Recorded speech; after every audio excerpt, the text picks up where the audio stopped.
Chapter 1. The Arrival. The sky cracked open like an eggshell, revealing a swirling vortex of violet and gold.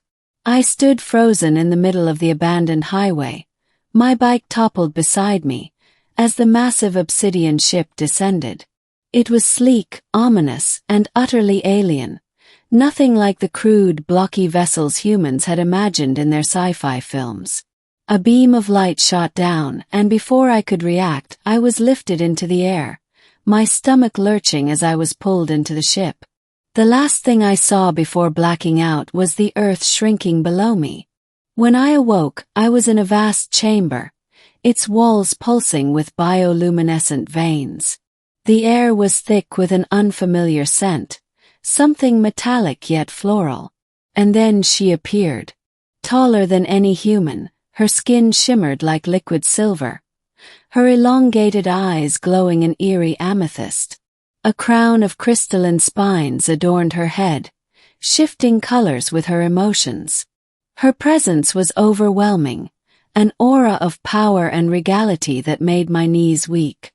She spoke, her voice resonating in my mind rather than my ears. "You alone are worthy, human." Blink. What? Chapter 2. The Selection. Her name was Velara, Empress of the Zorathian Dominion, ruler of 1,000 star systems. And for reasons I couldn't fathom, she had chosen me, Jason Carter, a nobody mechanic from Detroit, as her Tulvor, the worthy one. "You are the only human whose genetic resonance aligns with our sacred code," she explained, her voice melodic yet commanding. "For centuries, we have searched for one who can bridge our species." I laughed nervously. "Lady, I failed biology in high school. You've got the wrong guy." Her eyes narrowed. "You doubt the Empress. I doubt everything right now." She stepped closer, her long fingers brushing my cheek. A jolt of energy surged through me, and suddenly, images flooded my mind. Vast fleets, ancient prophecies, a dying empire in need of salvation. "You will help us, Jason Carter, or your world will burn with the rest." Chapter 3. The Trial. Turns out being worthy didn't mean sitting on a throne. It meant surviving a series of brutal trials designed to test my body, mind, and soul. The first was the Vextal, a maze of shifting walls and predatory creatures that reacted to fear. I barely made it out, my arms bleeding from razor-thin cuts. The second was the Rachnor, a mental assault where my darkest memories were weaponized against me. I saw my father's death again, my failures, my regrets. But I pushed through. The final trial was the worst. The Duel of Fates. I was thrown into an arena against a Zorathian champion, a 7-foot-tall warrior with 4 arms and a plasma glaive. The crowd, thousands of alien nobles, roared as I dodged death by inches. I wasn't a fighter, but desperation made me quick. In the end I won. Not by strength, but by trickery, using the arena's gravity controls against my opponent. Velara's eyes gleamed with approval. Clever. Worthy indeed. Chapter 4. The Truth. That night, in her private chambers, she told me the real reason I was chosen. "The Dominion is dying," she admitted, her voice softer now. "A plague consumes us, one that only a human immune system can resist.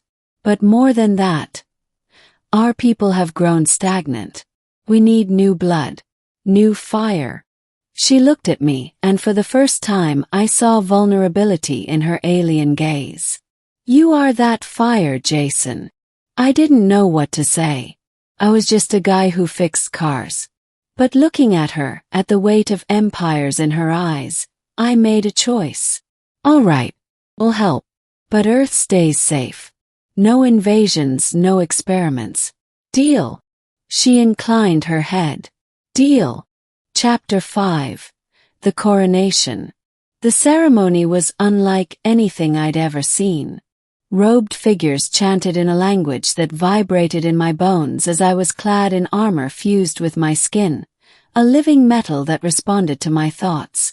Velara placed the crown upon my head, a circlet of pure voidstone. The moment it touched me, I felt power. Knowledge. The history of 1,000 worlds surged through me. But I also felt her. Her thoughts, her fears, her hopes. And something deeper. Affection. "You are no longer just human," she whispered. "You are mine." Chapter 6.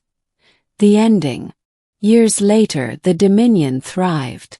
The plague was cured. Earth became an ally, not a conquest. And I stood beside Velara on the balcony of the Imperial Spire, gazing at the stars we now ruled together. "Still think you chose the wrong guy?" asked, smirking. She leaned into me, her silver fingers entwining with mine. "No, my Tolvor. I chose perfectly." And as the twin suns set over the capital, I knew I was home.